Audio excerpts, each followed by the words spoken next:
The final time when I had my period, I was on a trip in Taiwan.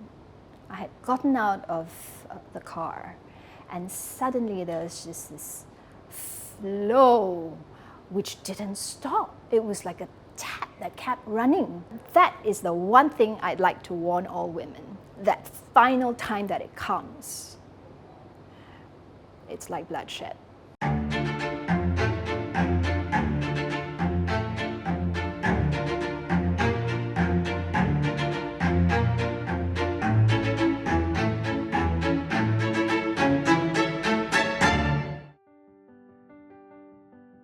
I have no idea when perimenopause started for me because I never paid attention to the signals because I never educated myself, nor did any of the doctors that I saw warn me about it, although I was well within the age range of that happening to me. I'm Thana Balasingam. I am currently the founder and CEO of the Elevate Group. I'm also the founder of Lean-In Network Singapore, a movement I started 9 years ago to progress women in the workplace. So there have been multiple times where my health actually took a turn for the worse. I had a transplant in 2002. I had cervical cancer, early stages. Then I discovered an aneurysm in my brain. Now that I'm in a new season of my life, I realize that I'm starting to take my health more seriously. Hi, I'm Andrea De Cruz, entrepreneur and one half of And One Should Know, a podcast series that champions women's causes, especially health issues.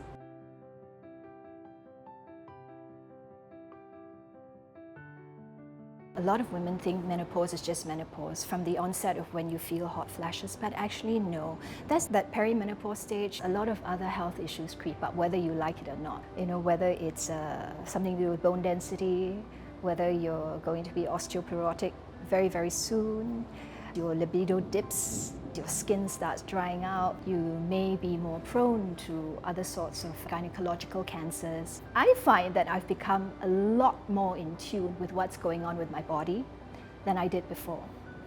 The first thing that happened that was obvious to me was the weight gain.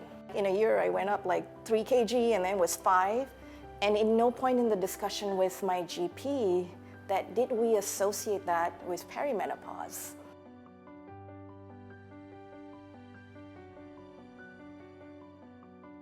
I think that people generally, like myself, you wait for experts because you trust that they have more knowledge than you do, especially your GP. If you are seeing this person for years, you would expect them to notice the different trends, right? And associate that with women's health. But the truth is, so little money goes into perimenopause and menopause research, just overall in women's health.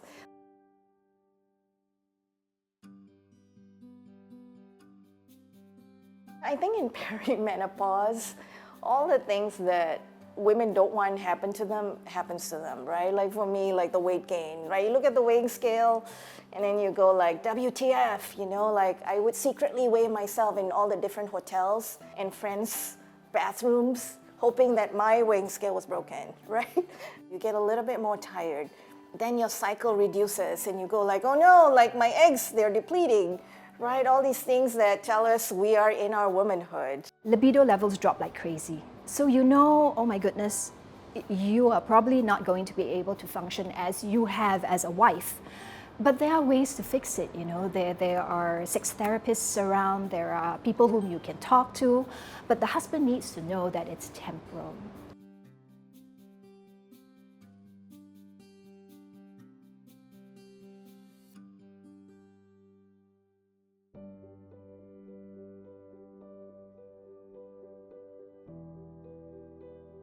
I had one very good friend that had Tinitus, which is actually one of the symptoms for perimenopause. Everyone experiences it differently, but she went to a ear doctor, and obviously nothing helped until she started on some HRT. The brain fog lifted, her tinnitus went away. So I think it's so important to read up, get knowledge, and collect your own data points.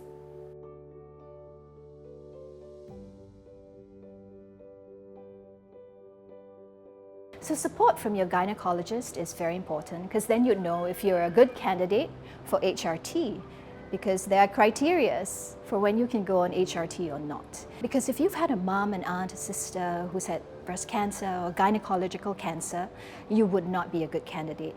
And if you aren't, then there are topical treatments that have sort of hormones in them that you could use.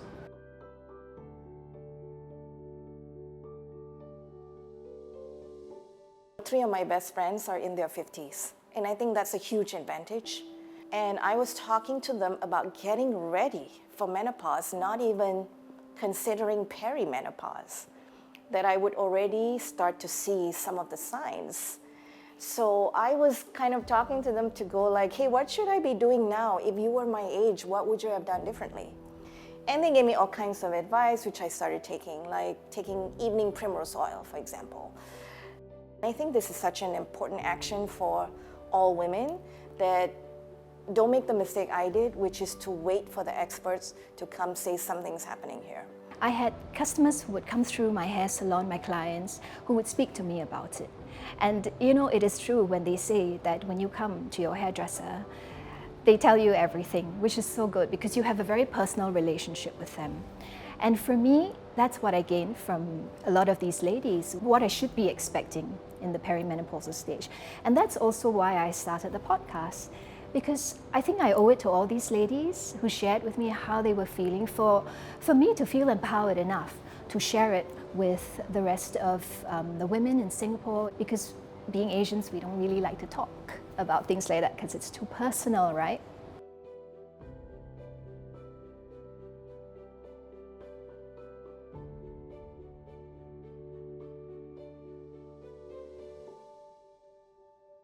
The final time when I had my period, I was on a trip in Taiwan. I had gotten out of the car, and suddenly there was just this flow which didn't stop. It was like a tap that kept running, and it was really embarrassing. That is the one thing I'd like to warn all women. That final time that it comes, it's like bloodshed. So be prepared, because you don't know when it'll hit you. You really don't know when it'll hit you. You would be like, okay, you know, I haven't had it for 8 months, I haven't had it for 9 months, I haven't had it for 11 months, so I don't think it's gonna come. And finally it'll come. And then you'll never get it again. I'd like to think women are sexier after menopause. You don't have to worry about whether you're going to stay in that white pants that you're wearing or white couch that you're sitting on. You know, it's the end of having periods. Women should really embrace it.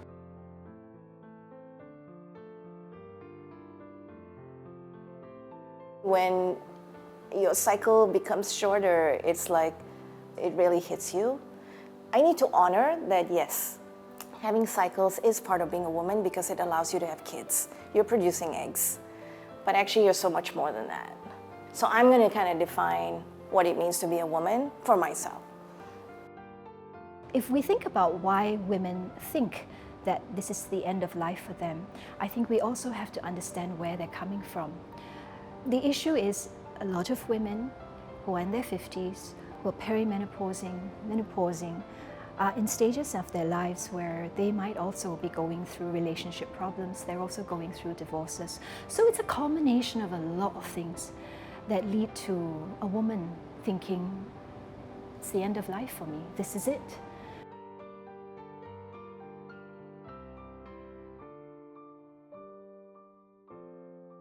During this period of a woman's life, it boils down to having support. There is nothing really, as much as you'd like to say, I can handle this on my own, I don't need any help. No, we all need help. I think there is just so much expectations about how I should look physically.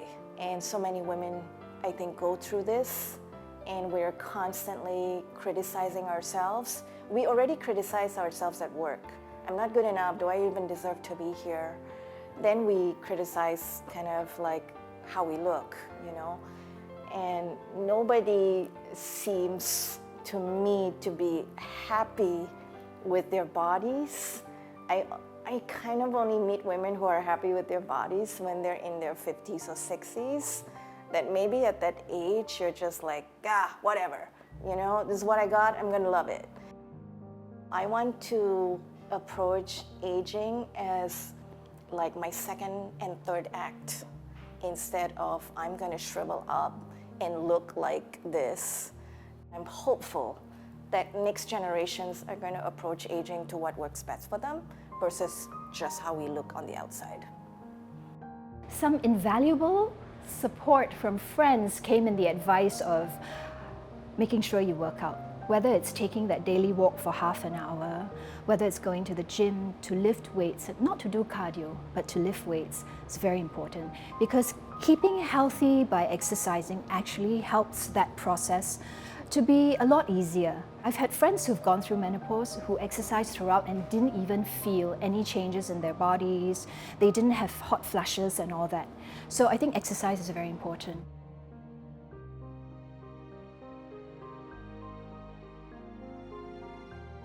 I think this is a lifelong journey. So when we go big transitions, like perimenopause and menopause, I think like having the foundation of who you are, which for me comes from my work in therapy, is like crucial. So I treat therapy as going to the gym, that my mind requires this active work to figure out everything that is triggering to me and where does it come from. There's definitely been a shift. I think when I first started, I used to get a lot of comments saying, no, when you see a psychiatrist or you see a psychologist, you must be a little unsound, of unsound mind. But this day and age, I'm hearing a lot of people saying, it's okay, I need to go to someone who is impartial. I need to go to someone whom I feel is a third person and who doesn't judge me.